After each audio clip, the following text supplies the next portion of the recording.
भाई हेलो ए डंटा, हम माइक पटक देंगे, एक भी गाना नहीं गाएंगे। देखिए कलाकार को लोग प्यार करते हैं तो भीड़ बेकाबू होता है, उसको प्यार से संभालिए, डंडा मत चलाइए। डंडा नहीं, ये उनका मोहब्बत है, वो राकेश मिश्रा के लिए जान दे देंगे, वो उनको डंडा मत चलाइए। नहीं नहीं, उनको देखो प्रशासन। प्रेम से बोली गणेश भगवान की।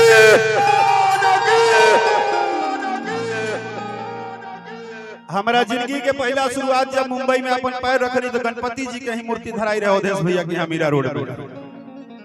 और पहला दिन ये व्यक्ति के घर पर जे गई लोग जिंदगी संवर गई, चाहे कोई कलाकार हो। वहीं बाबा का एक वंदना है,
कि जल्दी से आई रौरा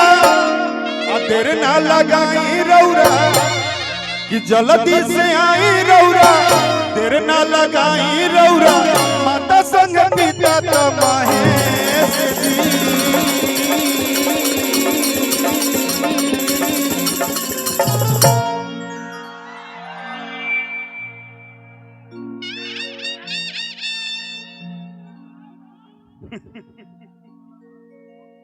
अभी नो डिस्टर्बेंस, अभी उधर गीत संगीत में कोई डिस्टर्ब नहीं। कि जल्दी से आई रौरा देर ना लगाई रौरा, कि माता संग पिता तो महेश जी।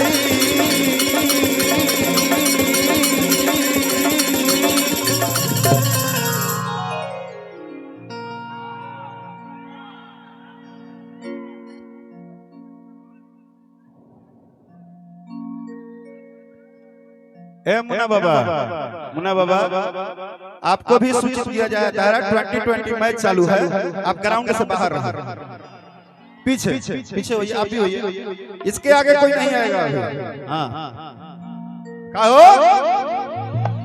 बढ़िया ना, मजा ना।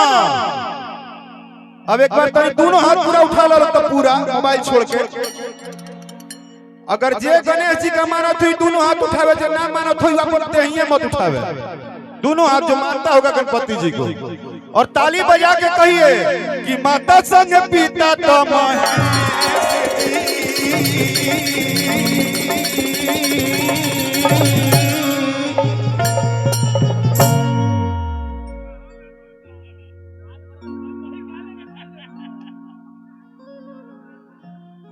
बाबा। गाड़ी केहू के होखे, क्लच ब्रेक अपन रहे के चाहिए। गाड़ी कतनो महंगा होखे, मंच केहू के होखे, अंदाज राकेश मिश्रा के रहे के चाहिए। न पहला न दूसरा न तीसरा, ओनली वन। कि आई बाबा आई आई बाबा आई बाबा आई गणेश जी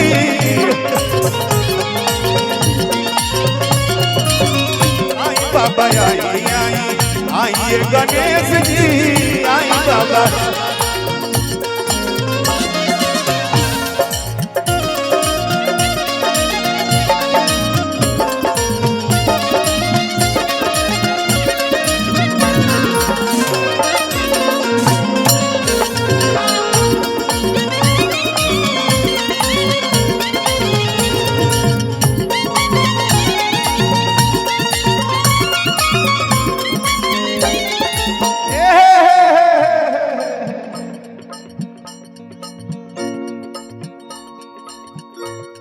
हर की जन्नत नु बानी बाबा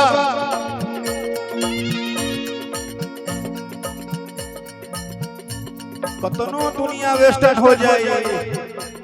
हई मजा ना मिली कि नाट वाला ई सांस है संगीत के कि जन्नत नु बानी बाबा हमरो लाचारी अब हम रोबे जाई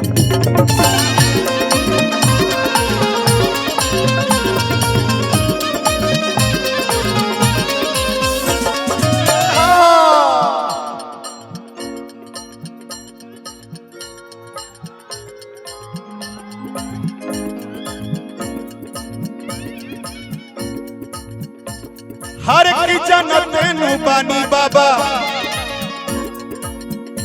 हमरो लाचारी लाचारी ए बाबा ए जतना लोग खड़ा बा सभे रउरा से गरीब बा आज जतना लोग खड़ा बा है लोग सांस के मालिक रउरे बानी कतनो संपत्ति होखे लेकिन लोग रउरा से बड़ा नहीं थे रउरे जीवन देले बानी रउरे बिना पार लगानी जन्नत नु बानी बाबा हमरो लाचारी अब हम रोवे जाई एकर दुआरी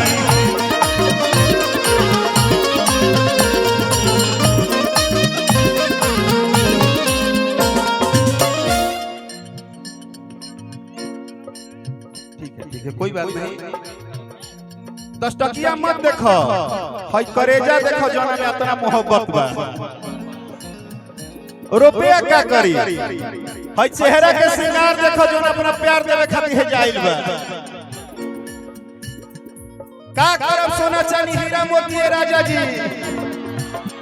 का करब सोना चांदी हीरा मोती राजा जी रउरा चेहरे के श्रृंगार हमर प्यार लागेला जब एक बार रउरा हंस देतानी तो उहे हमरा जिंदगी के दरबार लागेला भैया धोन बात ज्यादा ना ज्यादा ना का करब हो गइल आशीर्वाद कर दिया भैया एक तो आपको बहुत बहुत आभार कि आप हमारे पूरे जिला में एक ऐसे एंकर हैं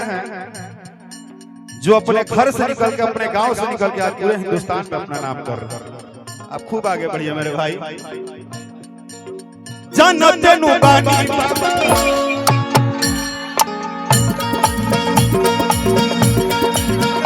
हमरो लाचारी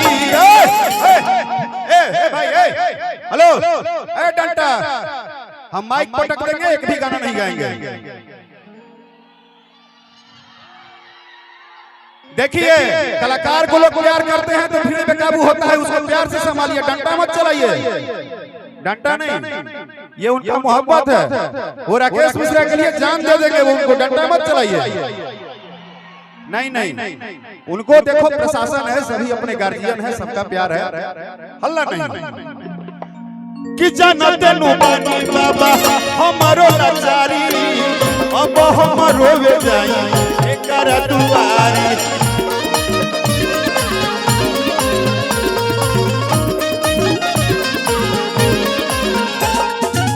अंतिम लाइन बा कि कुछ ना विशेष जानी अरौरे के हम मानी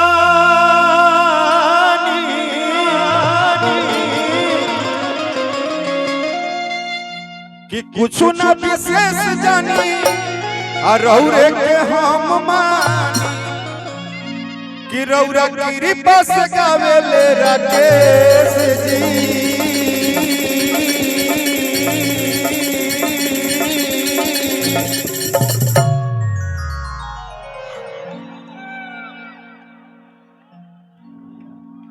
और अंतिम लाइन है,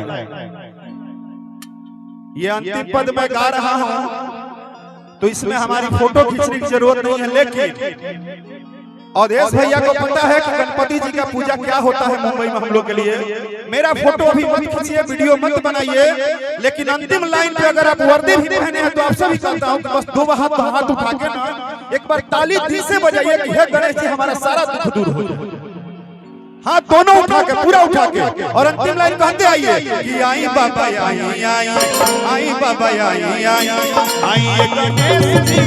आई बाबा आई बाबा आई आई गणेश जी आई बाबा आई गणेश जी आई बाबा आई गणेश